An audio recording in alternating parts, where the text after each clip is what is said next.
Good morning, everyone. This is the Cigar Show, episode 17. Good morning. Is it 17? It's 17. That sounds unbelievable. I know. It seems like just yesterday it was 16. It's crazy.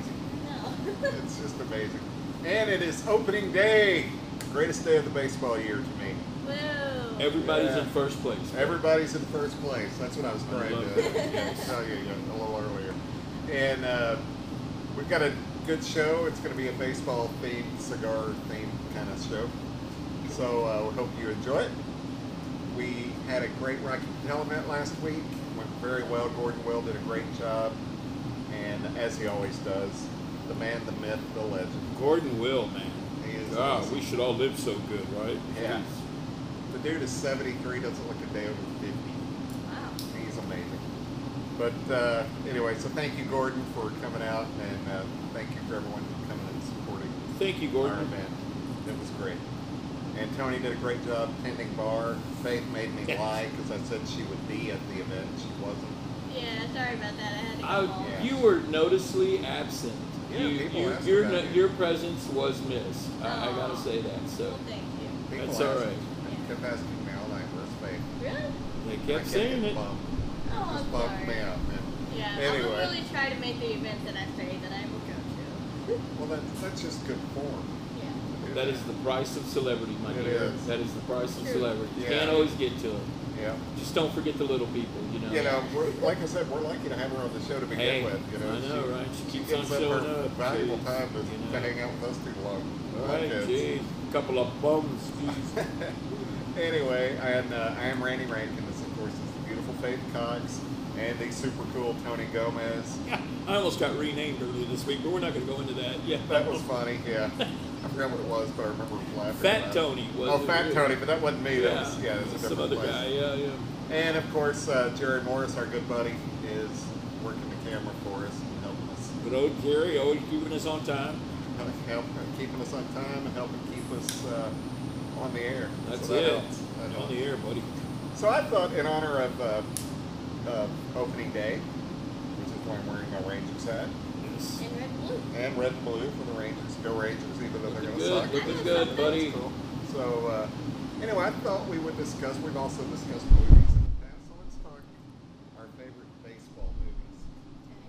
And I know I'm not being stereotypical. I'm going to assume you've seen some baseball movies. And let's just ask you your favorite baseball movie. I haven't seen a lot. I've seen a few. I think my favorite baseball movie is going to be Mr. Baseball.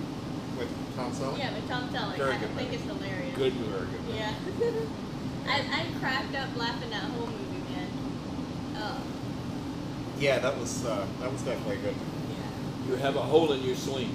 Remember that? Yeah. He kept He's like, that. no, I don't. So, Yeah, it was kind of funny because you never really see cocky Tom Selleck. I mean, like, annoyingly cocky. He's always Yeah. got that confident cockiness. Right. But this one, he was just kind of like spoiled brat cocky for a little bit. Yeah. But he kind of came out of it.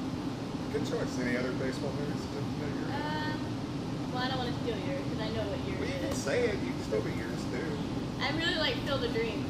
Boom. Field of Dreams never fails. Field of Dreams is a great movie. If I had to pick my favorite one, it would be Field of Dreams. Followed closely by Bull Durham and The Natural. And if you notice, Kevin Costner's in two of those three because he's the king of baseball movies. And why is that? Why does he have that because baseball and I think- quality? I don't know, because it's an everyman game, and he's kind of that everyman kind of guy.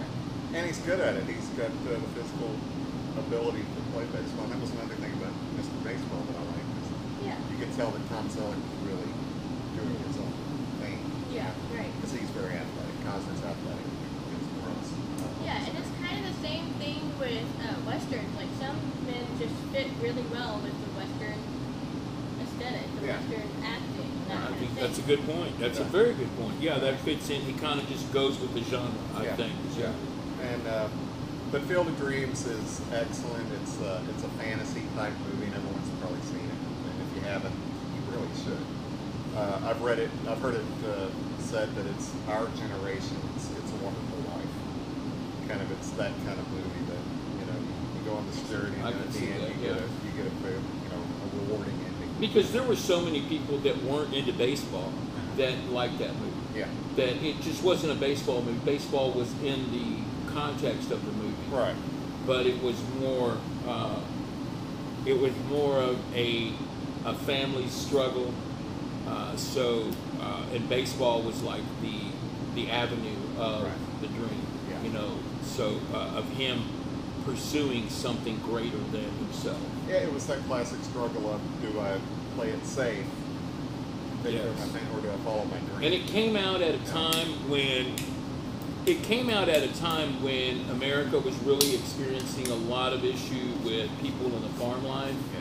Yeah. There were things going on like Farm Aid and stuff like that. And I remember John Mellencamp had an album called Scarecrow. Yeah. An album, mind you, not just a.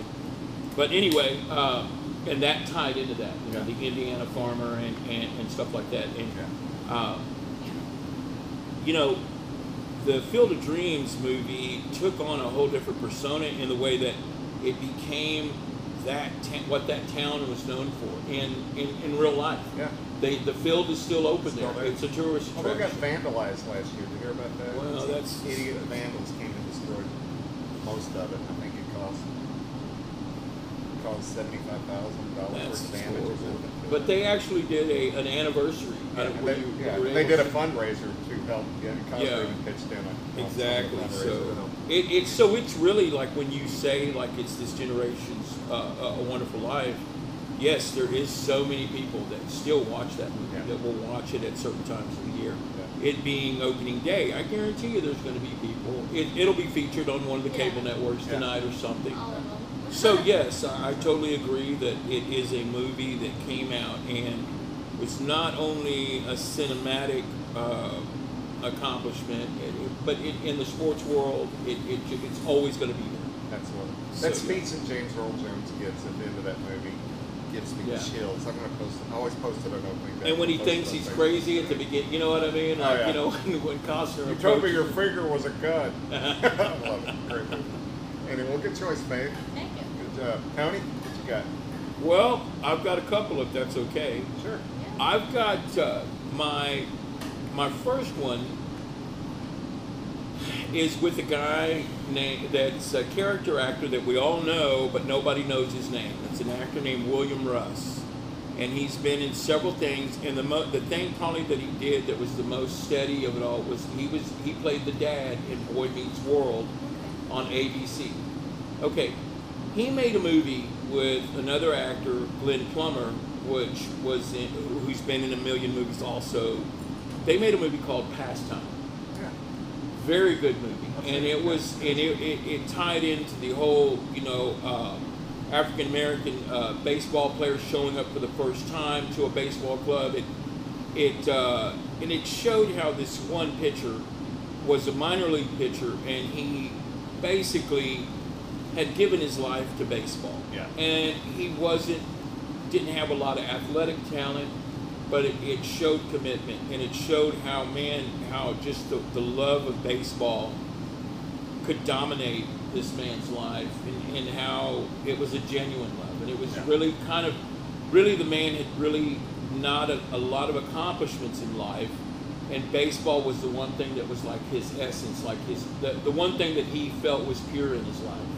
Okay. So I always thought that was a really good movie, and then it showed the struggle of the young pitcher Glenn Plummer coming into the ballpark or coming into the ball club and not really being accepted by all of the white players at the time, but the ones that did accept him, and it showed how it's just about baseball, man. It's just about baseball. When it comes down to it, it doesn't matter, like what we've gone about that for generations. Athletics and politics and stuff, man. How it's really a shame that the two run together all the time. But sometimes it's necessary. Sometimes it's overdone, I think. You know what I mean? But at the end of the day, it's just about guys embracing the sport, and that's what this was. But I felt that was a really good movie that got some notoriety. No, I've seen it. I remember it came out a long time ago, and like I said, William Russ is one of those character actors that has shown up in stuff in movies and all kinds of stuff over the years. But I've always felt that he's a very talented, underrated actor that was really meant for the big screen and kind of got foothold into, television. Yeah. He played a character on a TV show called Wise Guy at one time. Yeah. So, and then my second movie, of course, you can't have, I'm a Costner guy also, but Bull Durham.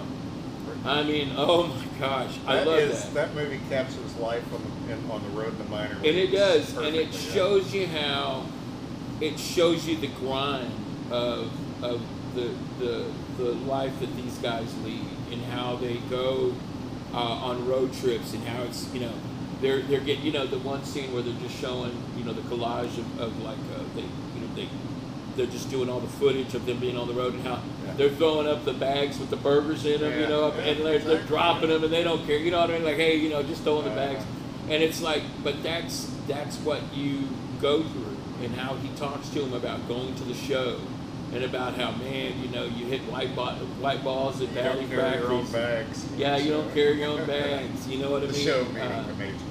Exactly, and then it talks about, and it also shows the camaraderie that these guys build. Well, yeah, you're riding on a bus with these guys for 142 days a year. Anytime you have to travel with somebody, you got to be able to get along with them in work capacity. So yeah, it'd be like you and I were talking about taking a road trip. Yeah, that'd just be the two of us, and we can get. Imagine if there's 25 of us, that would get really. Oh my God! It's got. I mean, everybody's gone on. I mean, come on. When you were young, and you went on trips with your youth group. You know what I mean? Yeah. I mean, gosh, I remember being stuck on. We drove to Florida twice in my youth group, and oh my gosh, let me tell you something. You really learn about your teenage friends when you're on the road with them, man, and So just think about that in the context of being an adult, and how you've got to sacrifice so much. You got to be away from your family. You've got to be around people that you might not get along with. You've got to perform athletically. Yeah. That's another thing. They not only have to put up with the grind of the road, and they have to play when they're in the field. Then you got to get out there and play baseball, man, at your top peak performance, man. If you don't perform, hey, it's a job. You got to go, man. And Ron Shelton wrote Bull Durham and directed it, and he was a minor league baseball player in the Baltimore Orioles organization. And he grew up, or he was in the system along when Bobby Gritch was there. You remember Bobby Gritch? I've heard the name, yeah. I'm not as big a baseball buff. A couple other people, but anyway. Randy is awesome at baseball. Well, thank you. And he just had ridden that bus for years, and just finally got tired of it and decided to make movies. And really good move, because he made a lot more money doing movies than he would have in his baseball career. So anyway, Faye, sorry we're shutting you out on this one. I love hearing about the movies. Yeah. And did you know that Kevin Costner actually bought the Mustang that he was driving in the car? He bought it and restored it. And have you seen the restored version? Yeah, it's nice. Oh my God, it's beautiful. It's green. It's it's a beautiful car. And Susan Sarandon wanted that part so bad. Her career was kind of in a lull at that point. She wanted the part so bad she paid for her own airline ticket out to audition, and just kept begging. Now, is this where her and Tim Robbins met? That's where they met. Okay, and they stayed together for years. They were together for a long time. Yeah. So, and she called him her partner in crime. Yeah. I remember she referred to him. But, and that was a neat thing, and it showed how the young, cocky baseball player, he'll move on to the show. Yeah. And Kevin Costner's character, Crash Davis. One of the greatest names ever in movies. Oh, I know, right? And I love the Southern Davis. announcer, and I love and just the mix of Southern culture into this movie was wonderful. Oh my God, the background announcers. It's in Durham, North Carolina. The Durhams are an actual team. Begging the question, what are these boys thinking of? Because it sure ain't baseball. And you know what? That movie, it was funny. I've seen the movie a billion times, and I'm not name dropping because he is a true friend of mine. But the last time I watched Bull Durham, what's her name? Annie's the character. Susan Sarandon. It gives us a little narration, and then it goes silent, and then boom, it kicks into Rock Around the Clock. And my friend is Pedro Haley, who's the son of Bill Haley, who did Rock Around the Clock. That's right. And I called him one day. I called him at that moment, and I said, "You seen Bull Durham?" He said, "Yeah." And I said, "You know they play Rock Around the Clock in Bull Durham?" He said, "They do?" And I said, "Yeah, right at the beginning." So he called me back. He goes, "You're right, they do. That's cool." I'm like, "Do you guys get paid for it?" He goes, "I'm gonna call my mom and find out." the Church of Baseball? Yeah, the Church of Baseball. And that is so neat the way she does that narrative at the beginning. Yeah. So, but it was just a mix of humor.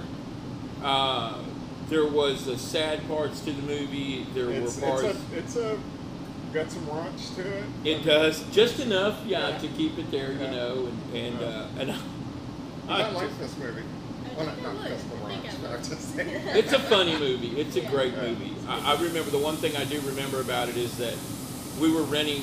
This was back when we were renting VHS tapes from the video stores back then, and I remember. What is VHS? I don't know what you're talking Oh, about. I know, right? I mean, Jeez, I'm really aging myself. I was. But way too I young. remember holding on to that movie for a month and having to pay late fees at Tom Thumb at the Tom Thumb video rental counter.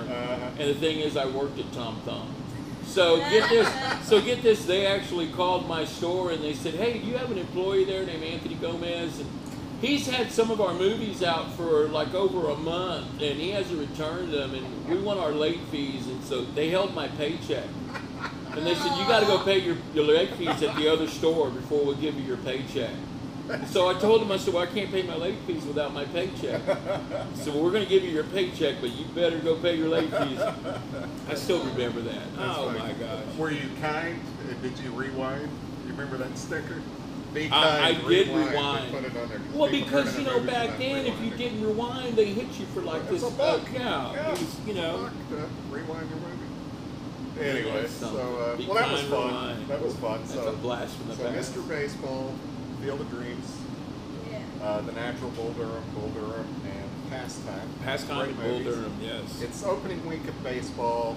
Check out one of these great baseball movies. There's a ton others out there. 8 Men Out, Major League, We got the Rangers playing the Yeah. Cubbies today. Rangers so. and the Cubbies. So now they have a game tomorrow also, right? Yeah. And that's what Randy was talking about yesterday, how he didn't like the guys taking the day after opening day off. Well, so. they did that for years, and I never understood why. If it's opening day, why do you take the next day? It's like. it's But you no see, matter. they've already played the scrimmage, or you know. Oh, wah, wah, wah. Oh, here we go. That's All their right, job. so you know. That's their job. Anyway. You know what? I had to work yesterday, and I'm working today, and guess what? I got to work tomorrow. So I know, right? And you know what? Let me just give you a Texas tie-in to the San Diego thing, and I noticed because I've been talking to some people in San Diego because I'm going. Oh, out you're there. San Diego. I was thinking, where did Now- San Diego come? Now, Cody Jinks, the country singer from Yeah. Texas, Yeah. is being asked to play at the Padres game Oh, okay. in San Diego, and it's like, man, you know, why is our Texas guy being taken? You know, Who knows? anyway. So, Who knows? but I've noticed at the ballpark, opening day, you gotta have somebody that's recently achieved some type of community outreach of Yeah. some type for them to make the first appearance and throw the ball out or whatever. But I think he's just going to sing the national anthem. Well, cool. Well, cool. Well, I say just sing, yeah. Oh, yeah, that's Yeah, easy good old, things, yeah, though. just Easy- sing, yeah. Easy songs. Congratulations, Cody Jinks, man. I love you. Know. Cool. So do y'all think that this season we will see any celebrities or like anybody important throwing the first baseball and like watching it? Oh, that happens. That happens every year, but that's why the catcher scoots up, or you know, or they don't put you on the mound exactly. Right. You know. Yeah. There'll be if you tune into Yeah. the baseball network tonight or There'll be somebody. yeah, there'll be somebody that'll botch it, you know, but it's Good all question. good, man. Good question. Yeah, see, that's what I'm looking forward to.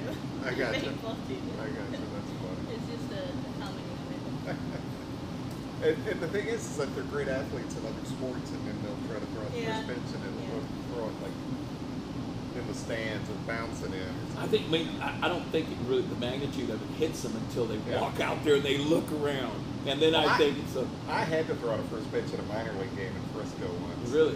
And it does get intimidating. I'm walking up there and there's a big diamond vision with my name on it. Me walking up to the mound is like, oh shit. I'll tell you this, man. I have been down on the the home court out at the American Airlines Center for the Mavericks. Yeah. And you don't realize how, well, first of all, you don't realize how far that three-point line is out there. And then you really realize, how do those guys do that? And then you look up, and it's just like, wow, all these people are going to be watching you play basketball. Yeah, it's So, crazy. yeah, I admire athletes, man. Well, speaking of sports, and I'll bring it to the Cigar page real quick. I've got about, 8-9 minutes left. Okay.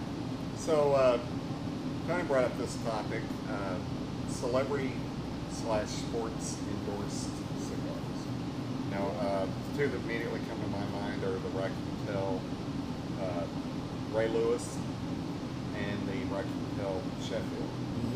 Now, Sheffield actually was Gary Sheffield, who did play baseball. Ray Lewis was a linebacker in football. But I know the Big Poppy's got one coming out. Who was a baseball player. It's been out for a couple of years. And I've only had the Sheffield. I've never even had the Ray Lewis. Actually, man, the Poppy is put out by El Artista Cigars out of they're a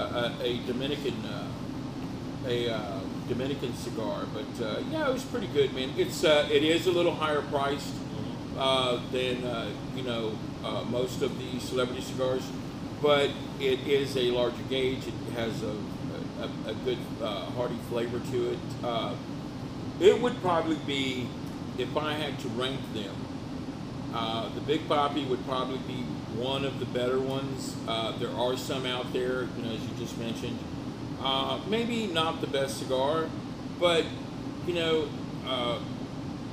sometimes I think they do them in blends maybe that aren't agreeable to me or something. But I also had a friend, Facebook friend, reach out to me, and she was going to start repping the Beltray for the Rangers, and that never came about. And I think what happens is a lot of times these things kind of go to smaller companies that really the distribution isn't done right or something, But I think more of them are thought of, but just don't come to fruition because just lack of funding, or you got to hit it just right. Yeah. You got to put them out at the right time. There's the Camacho has the Coach Ditka. Yeah. Which is one that was like a Habano cigar, I believe. My apologies to Jonathan out there. If Jonathan, I know you're the Camacho rep. I'm sorry if I got that blend wrong, but it was a lighter cigar. It wasn't a full flavored cigar or a dark cigar. Right. But I haven't seen it in a long time. There's just been a whole slew of them, man. That have you had any of those celebrity endorse? No, sorry, but I have not. No. Like I said, I've only had the one.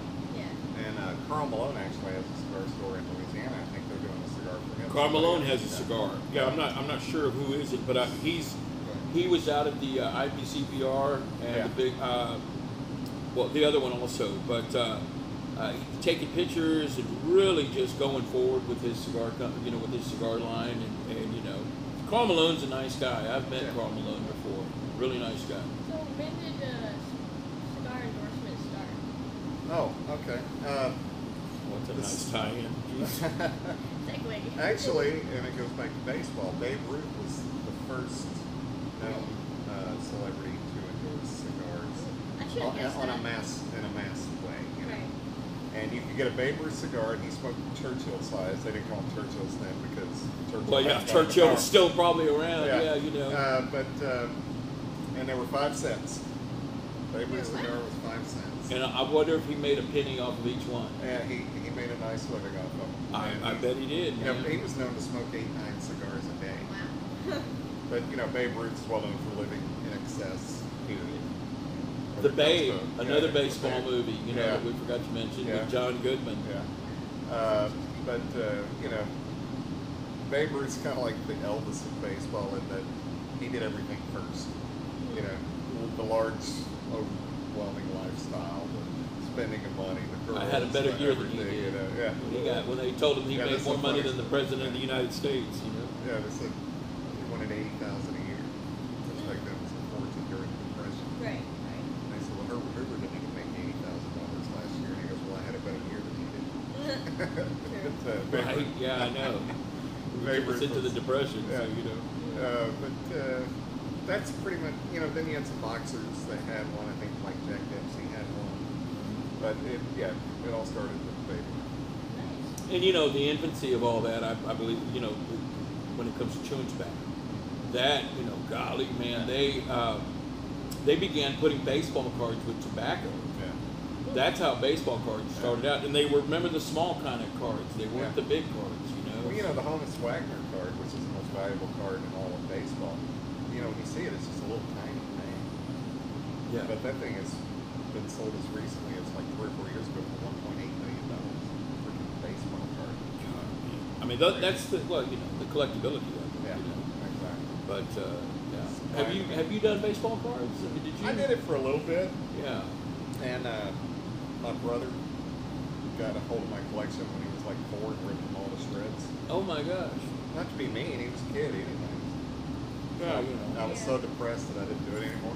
Ironically enough, several years later, he became a baseball card collector, and I was so tempted to go in there and tear up all his cards, but I didn't have an excuse now because I was an Yeah. adult. So Getting picked on by your brothers. That's a whole different show.